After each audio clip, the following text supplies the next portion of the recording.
Gates open! Caloocan Vice Mayor maka-assistyo. Trophy race is underway.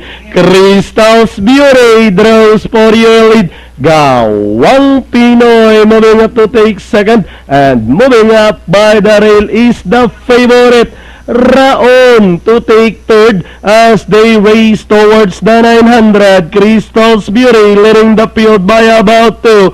Gawang Pinoy is in second, racing in third Raon, and moving up now to take 4 is runner number 5, and that's Seni Saviorum as they race towards the 600. It's still Crystal's Beauty leading the field, running in second Gawang Pinoy. Raon racing in third, racing now in fourth, Mr. Universe as they turn for home with Crystal's Beauty still leading the field. Raon moving up by the rail. Gawang Pinoy is in third with 200 to go.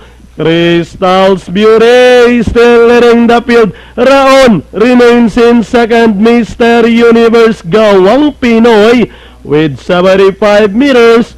Crystal's Beauty doing it from start to finish. Second is Raon. Then comes Mr. Universe, Kidneys Magic, Show Me the Money, Gawang Pinoy, Seni Saviorum, and Persian Empire.